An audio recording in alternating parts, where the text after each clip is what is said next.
The synth.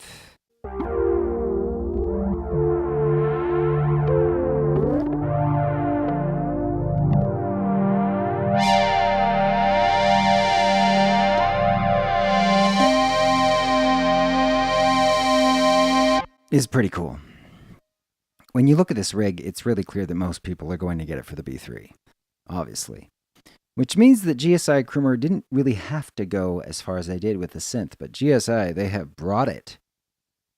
All the parameters of a Mini Moog are here in Edit Engine. Globals, oscillators, inputs, filter, inputs and envelopes, amp envelopes, VCA, LFO, mod matrix. I mean, at least as many parameters as they put on the B3, which is quite a lot, seeing that's really what gave them their name. And it sounds great. Let me come back to the preset here.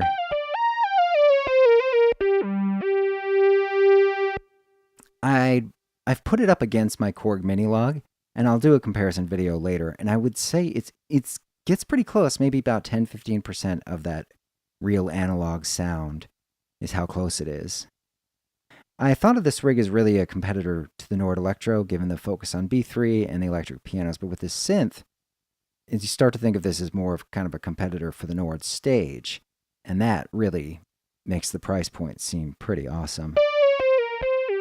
Look at all these options you get. I have assigned as many as I could to various drawbars and buttons.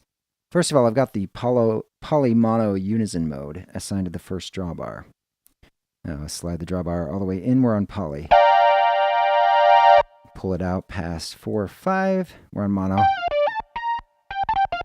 Pull it out all the way, we're in unison.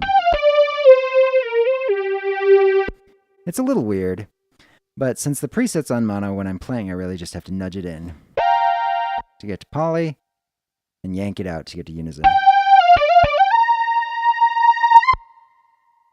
I also added the oscillator sync here to button 8, which is the chorus vibe on-off for the upper manual in B3. So the oscillator sync, instantly a really cool variation in the sound. I added filter 1 mode to the multi-selector button. If you look down here, it's on low pass right now. Let me cycle through here. We're on bypass, the first one.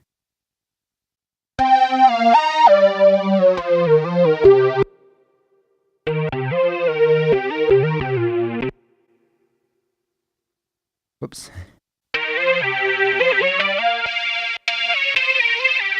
This has the similar problem that actually the Farfisa chorus vibrato settings had as well, which is that it does not just take the 4 different mods and put them on the first 4 LEDs, but rather you have to push them basically until they change. So bypass, we're on the first LED. I just pushed it again, nothing changed. I pushed it again, we changed to low pass on the third LED. Pushed it again, nothing changed. Now we're on the 5th LED, we're finally on band pass. Push it again, we get to high pass. Yeah. There's probably a way to change this depending on how the DMC editor reads the data from this multi-selector button and the MIDI parameters and values it gives it. I don't know how to change it, but there probably is a way to change this, so don't think of this as a design flaw. Except for the usual, it takes a lot of digging. You can see I've also got the filter drive, the cutoff, the resonances, and the saw, square, tri, and sub levels on the first 9 drawbars here. Anyway.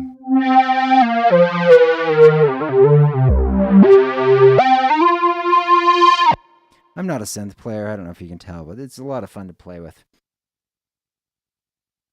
And this is just barely a fraction. Getting them on 9 drawbars, I'm hardly using anything.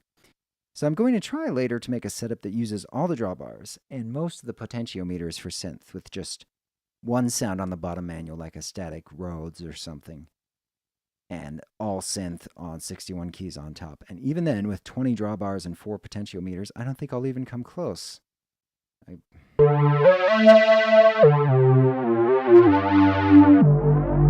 One thing I also did was assign the tuning of the second oscillator to one of the potentiometers.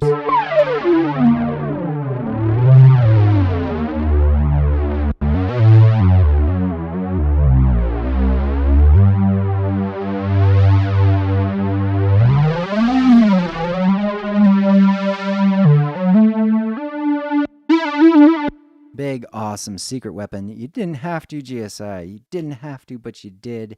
And you did it all for us. And we are so blessed.